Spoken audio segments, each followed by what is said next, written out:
For our final installment, we will be covering test wall layout, compression test, extended column test, and propagation saw test.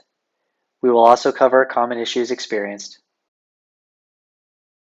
Keep your swag handy, as all of these tests can be found in Chapter 2.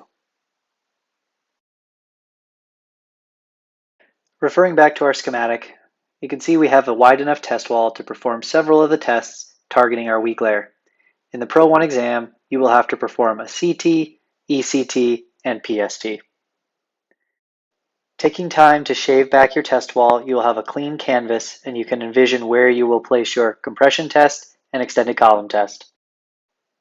Leaving a bit of space from your corner allows you to clear a chimney by performing an informal test, such as a shovel tilt. This can be especially helpful for finding shears within the storm snow. In this instance, we see a broken shear plane between the two most recent storms. At long last, we are ready to perform the compression test. The compression test can be used as a layer identification tool, and it's useful in observing fracture initiation in a targeted weak layer. Using a ruler to lay out your column illustrates high-level craftsmanship and ensures your column measures to the standard 30 by 30 centimeter size. Making small marks down the face can make it easier to keep your column square when cutting.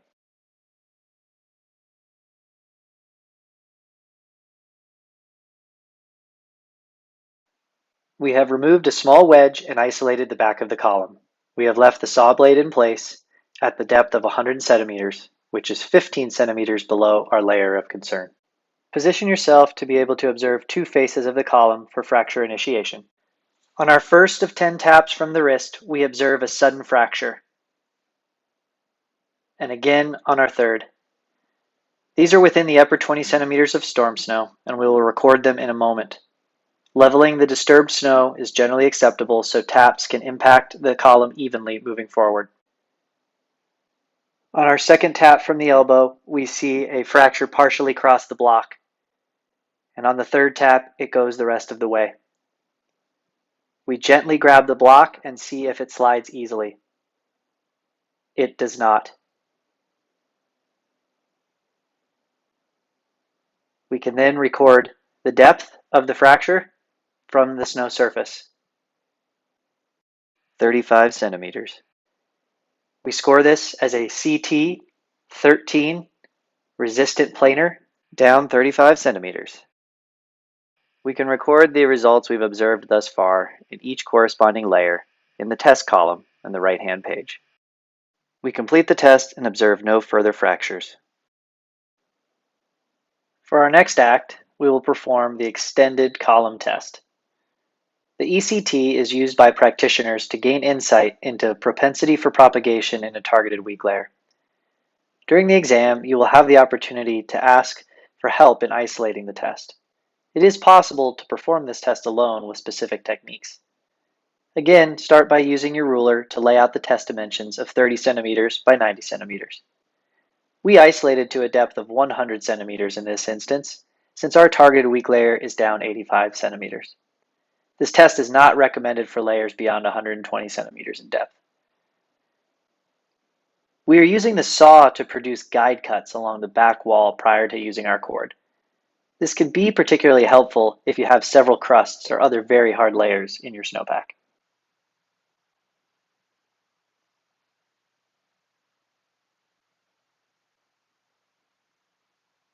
Using our probe as a guide, we can insert the cord and begin sawing down through the back of the column through our guide cuts. Once we've reached below our layer of concern, we can leave our cord in place and begin performing the test. Just as in performing the compression test, we will position our bodies to see the two sides of the column and then use a series of 10 taps from the wrist, then elbow, and then the shoulder. In this test, on the 12th tap, we get a fracture that arrests just beyond the edge of our shovel blade, but does not propagate across the entire column. We stop tapping and measure the depth of the fracture. 35 centimeters.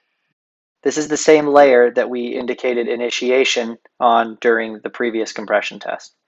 We will record it in our field book as ECTN 12 down 35 centimeters.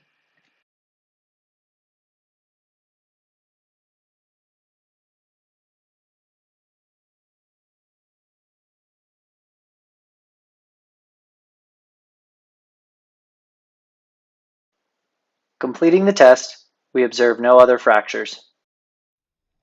During our observations and tests, we did not observe a weak layer that required testing with a propagation saw test. The weather also became quite fierce, and it was time to exit the field. We have inserted the following PST example from students on a Pro 1 to illustrate the test parameters in real time. The propagation saw test is utilized to test the propensity of a pre-identified slab and weak layer combination to propagate a fracture. The dimensions are 30 centimeters by 100 centimeters. The weak layer in this instance was buried 70 centimeters. The column is isolated on all sides using a probe and cord. If the weak layer is deeper than 100 centimeters, the slope parallel length needs to equal the depth. Prior to starting, trace the weak layer with your finger so you can keep the saw in the layer during the test. Draw the blunt end of the saw upslope at a rate of 10 to 20 centimeters a second until the layer fractures. We will mark the location where the fracture initiated and started propagating across the slope. We take a measurement of the length, 30 centimeters, and then double check the depth, 70 centimeters. The fracture reached the end of the block. We would record this as PST 30 over 100 end down 70 centimeters on the dated weak layer. Be sure you have recorded all of your test results and that your documentation is neat and complete.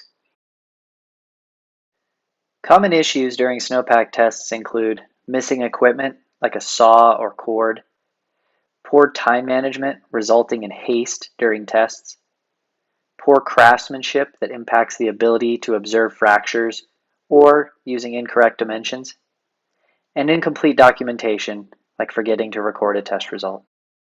Thank you for tuning in.